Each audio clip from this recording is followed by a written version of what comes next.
آج دنیا کے سارے مسلمانوں کی نظریں صرف ایک انسان پر ٹکی ہوئی ہیں، مہدی۔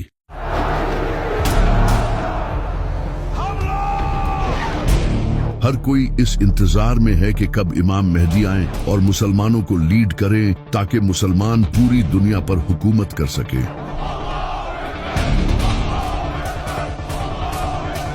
لیکن ہر کوئی یہ جاننا چاہتا ہے کہ امام مہدی آئیں گے کب؟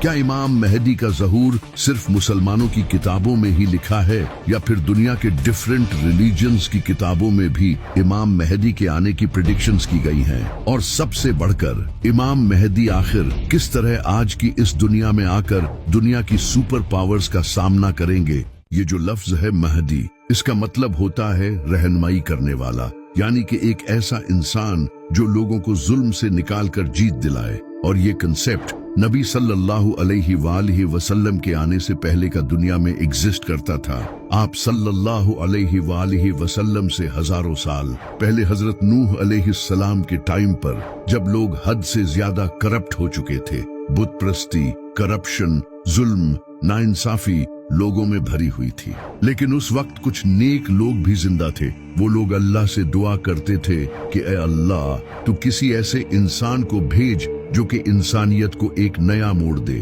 تو اللہ نے ان کی دعا قبول کی اور ان میں حضرت نوح علیہ السلام کو بھیجا۔ انہوں نے ان لوگوں کو 950 سالوں تک وارن کیا، لیکن انسانیت بدترین ہو چکی تھی۔ انہوں نے حضرت نوح علیہ السلام کی بات نہیں مانی سوائے کچھ نیک لوگوں کے۔ تو اللہ نے حضرت نوح علیہ السلام کو ایک کشتی بنانے کا اسپیسیز کے جانور کو اپنے ساتھ لے لیا، جس کے بعد ایک بڑا فلڈ آیا جس نے ان لوگوں کو ختم کر دیا۔ اور اس کے بعد حضرت نوح علیہ السلام نے اپنے فالوورز کے ساتھ ایک نئی شروعات کی۔ حضرت نوح علیہ السلام کے کئی صدیوں بعد پھر سے انسانیت بت پرستی میں پڑ گئی۔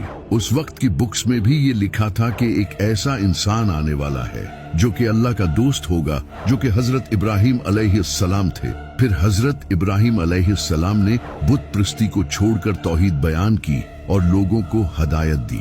حضرت ابراہیم علیہ السلام کے کئی صدیوں بعد بنی اسرائیل ایجپٹ میں بڑی تعداد میں بڑھنے لگے اور گرو کرنے لگے، لیکن اس وقت ایجپٹ پر فرعون کی حکومت تھی۔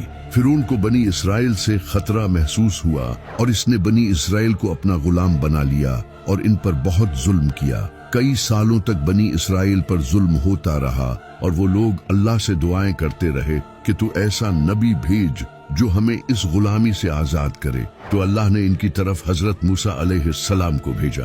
حضرت موسیٰ نے فرعون کو ڈیفیٹ کر کے بنی